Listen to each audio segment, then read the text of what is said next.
So, welcome everyone. Happy to have you here, and I'm very happy to have Karen Smazniak with us today. Karen is at St. Mary's Catholic Church in Swarmville, New York, and for at least the last 2 decades, Karen has been engaged in some extraordinary work in helping parents and families grow in faith at home, connect with the faith curriculum at church, and engage uh, in faith practices both in the home and in the church. So, Karen, welcome, and I invite you to introduce yourself a little bit, and then we'll get into our conversation. Thank you. As Lee said, my name is Karen Smazniak, and Swarmville is a suburb of Buffalo, New York. We aren't getting bad weather right now, but we can. And I have been involved at St. Mary's, as we've mentioned, for a few decades almost. And we started a family faith-based program probably about 15 years ago, actually. Just to give an aside, we have close to 700 families involved in the faith formation program at St. Mary's, and not all of them are in any one particular program. They're spread out over a few different options. So the family program is just one that we offer. And the previous program that was used was more intergenerational, once a month meetings that took place usually on a Sunday, and asked families to come as an entire group, mom, dad, and children. Um, that program lasted probably 10 years. And then we started to get a little bit of resistance from families because they couldn't make the one Sunday that we had designated during that month as a family to come. So then what do you give to the families to have that community aspect? And recognizing the busy lives of families, it just seemed like there had to be something better that we could offer, different, I should say, maybe not better, but different, to be able to be more inclusive. The other struggle that we had, besides having families make that one time a month, was content. Um, Many times when we did the intergenerational approach, you're still breaking the family apart, basically, and you're giving content to different groupings, which is still very classroom centered. So we wanted to get away from that approach as well. And it took a lot of research, but a couple of years ago, I stumbled upon the Vibrant Faith at Home website with the lessons that are on there, which I had found by attending one of John Roberto's workshops. I got his newsletters monthly, so I found this information and I started looking at the lessons. And once I started looking at those lessons, it gave me an idea of how I wanted to structure this new program. Still recognizing that community is important, and we don't want families to have just their own isolated family unit learning faith. That's important and should be a component, but not the only component. So community needed to still be present. So we formed small faith sharing teams. And this teams are comprised of 3 to 4 families per team. And that number is important in our case because they're meeting together to share the lessons with each other and their children and present them, however you want to look at that. And the scheduling gets extremely challenging for more than 4 families. Mm-hmm. So that's why 4 is the magic number. 3, anything less than 3, and you're really starting to get into too small of a community. Mm-hmm. So 3 to 4 was the magic number that we work with. Obviously, it can deviate a little bit once in a while, but that's what we try to stick with. Once we formed those small faith sharing teams, then we ask them to do at least 7 of 20 online lesson activities together as a team. And the other 13 they can do individually with their own family. But we also included another component, which is extremely important, we feel, is service. We know that we are people of service, and we want the families and teens and children to realize that they are people of service. So we ask them to do parish-centered service, not just community. It seems that many families recognize the importance of community service, but not parish-centered service. That kind of gets pushed back to the back burner. What do you mean by parish-centered service? Meaning, I equate it to chores around your own home. If you, and I explain it to the parents this way, if your children came to you or your child came to you and said, I'm going to do the dishes for Mrs. Smith down the road, but I'm not going to have any time to do the dishes at home. And I'm going to cut the grass for, the other family across the street, but I will never be able to find time to cut our grass. And I'm going to help this family do that, but I won't be able to do it for our family. How effective is that going to be for your family? So unless you balance that and do family service and community service, it's not going to be balanced. So we're trying to help families be family service-based, meaning parish family, and community service as well. And right now we see that they really understand the community service aspect, and we're helping them to understand the parish aspect, their parish family as well. So we have that as one of the components of this program as well. Service, lessons in community, and lessons individually. Okay. With their own. And so you said that they do, how many lessons when they're together with their team? Is that? Minimally 7. 7. We encourage at least 7, but many times they do more than that, and so that's fine. Is that like they're coming together about once a month or so? Right. They can set it up however they'd like. I meet with families when they sign into this program. I will meet with them in the beginning of the summer, and then they can begin the process because I launched the lessons on our website in June. So starting in June, I'll start to meet with teams of families and help them start this process. I meet with them again in the fall, and whenever I get a group of families together, that's when I meet with them and help them launch the process. I see. Okay. Yeah.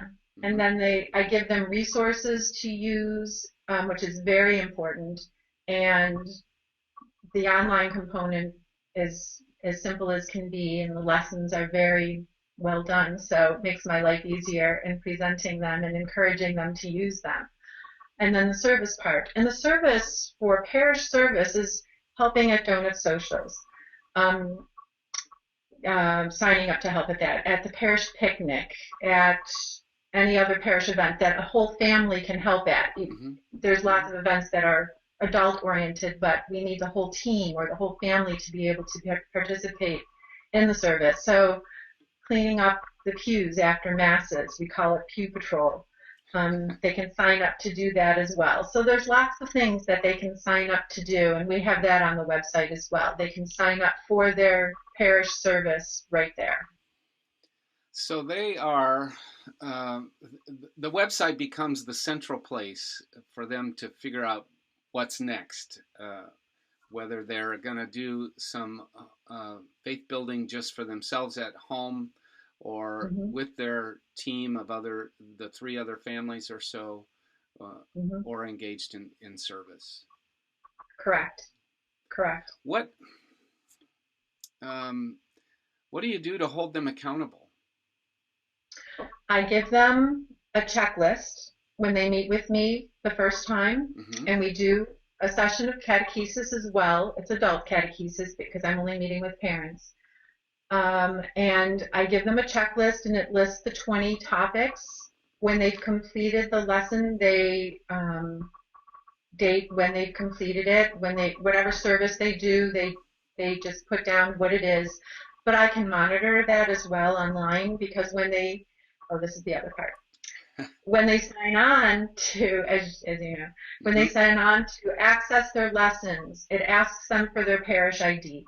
And the reason we did that is because, first of all, we want them to recognize that they have one and that they're part of a parish, and that it brings them into our parish website as well. I mean, I could have given them their lessons anyway, but we chose to do it this way so that it brings them into parish life in that simple little format.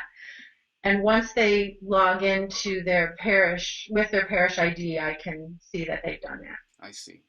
Okay. But I was challenged actually. I, of course, can see how many times families can log in, and I noticed a few families only logged in 3 times, and I'm thinking, how could they possibly be doing all of these lessons? And it was getting close to middle of the year, so I called one of the families and I spoke with the mom and I asked how it was going with the lessons, and she's just raving about it, how much they love it, and she's literally telling me all about the different lessons.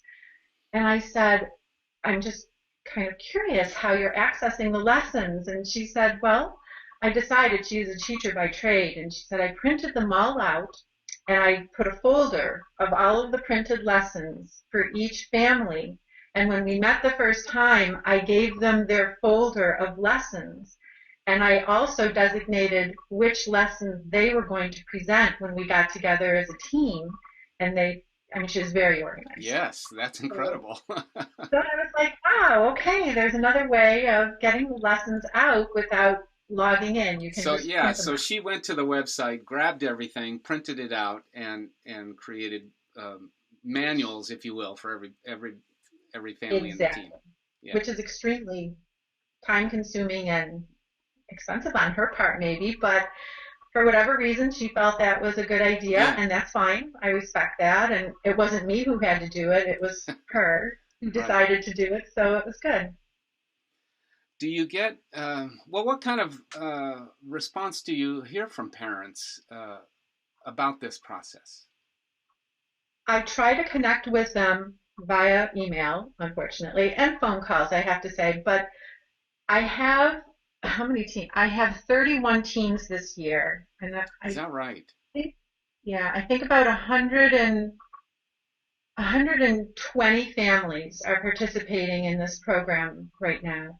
So And are they it would, all like are they all school age families, or are there some families with all teenagers as well, or they're all school age families. As of okay, right now, we have not expanded beyond school age population. okay, We are hoping to expand into baptism for infants up to school age, meaning pre-kindergarten, but even younger. So what could parents do with their children and their families to bring faith into the home right from infancy? We want to expand in that direction next, and then we will probably try hmm, to expand into the other direction of young adults and adults, because right now we focus on basically school age, kindergarten through high school. I see. Okay, uh, and do parents do they like this program? Do they or are there some who are saying, "Is my child getting enough content?" Uh, what do you what do you hear from people? This is good. I'm glad you brought that up because two of the people that joined this program just this year, they didn't do it last year. They were catechists for me, and they heard good things about the program last year, so they decided this year they wanted to try it out. So now that you mention, this one mom says, I have to admit I was a little nervous about the girls getting as much out of the family faith sharing lessons as attending the actual classes, but now I am thrilled we gave it a shot. The girls are loving it, and so are Jeff and I.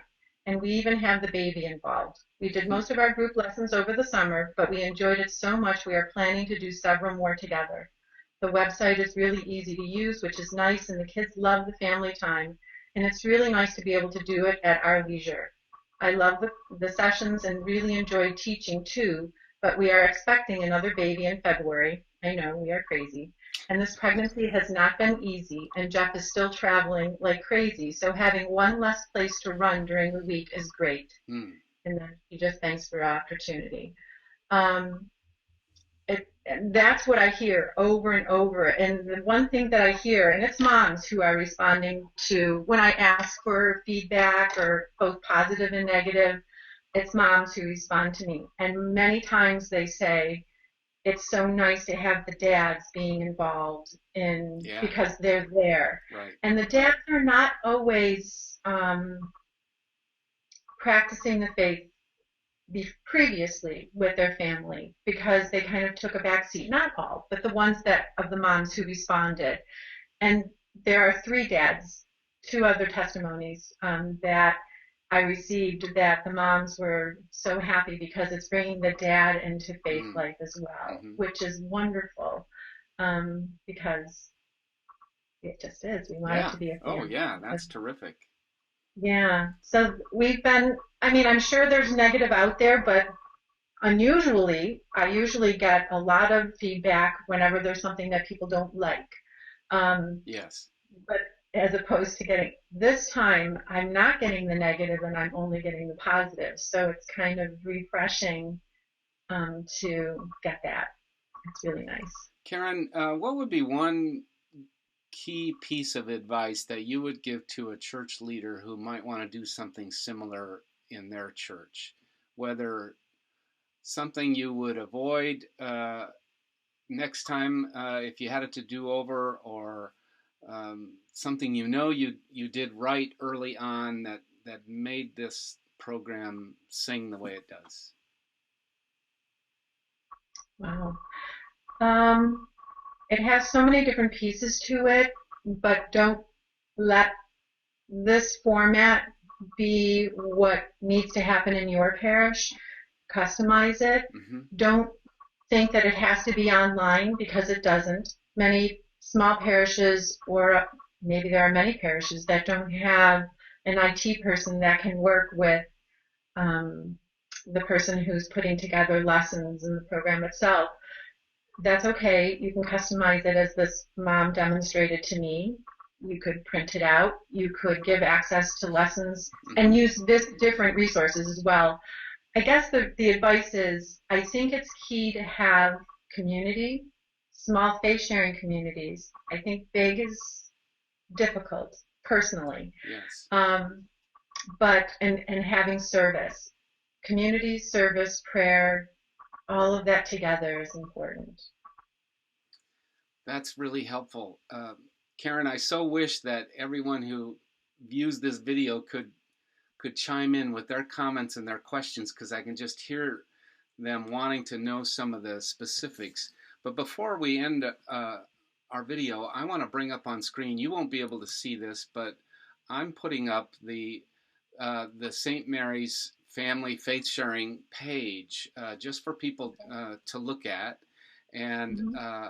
I'm going to log in with my ID um, and uh, and just so people um, can get a picture of how this looks on your website. So I clicked on the Young Family tab, and I'm just scrolling down and showing people some of the links to the particular activities that they can engage in, Mm-hmm. either at home or or with their team. And I clicked on one of the links, and it takes them to the um, activity on Vibrant Faith at Home. So Correct. I just wanted folks to see that. Um, so Important to note, Leith, that yeah, one of the lessons this year in Lent doesn't bring families to Vibrant Faith at Home, and instead asks them to attend at least one night of the parish mission. So I'm yeah. starting to bring families into parish life more and not just do lessons at home Hmm. or away from Hmm. parish life. And also beginning next year, now that I'm starting to form more of that community aspect, meaning based at home, I want them to start to come back into parish life more, not just with service.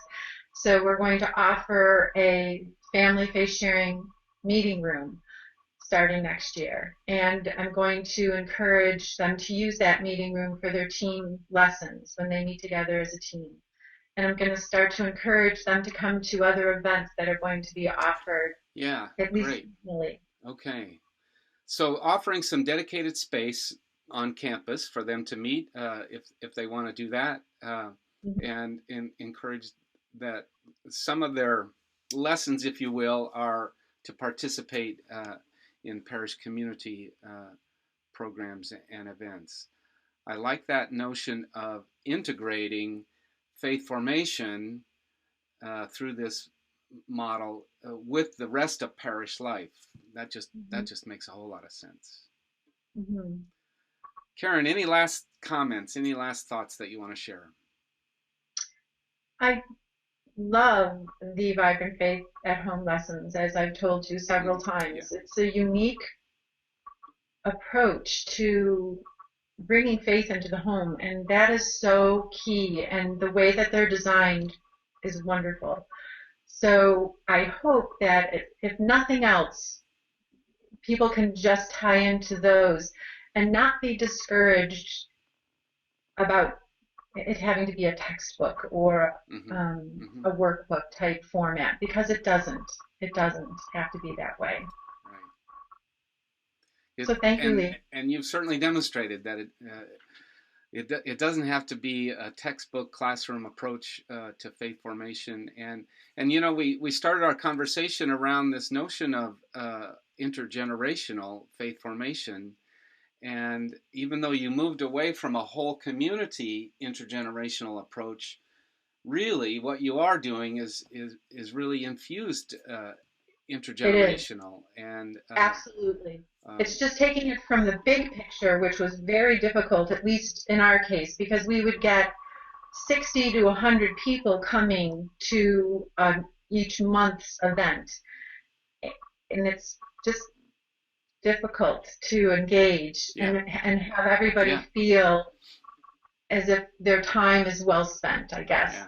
Breaking it into these smaller entities is still intergenerational, absolutely, but it's just in a more smaller, intimate way of doing it. Yep.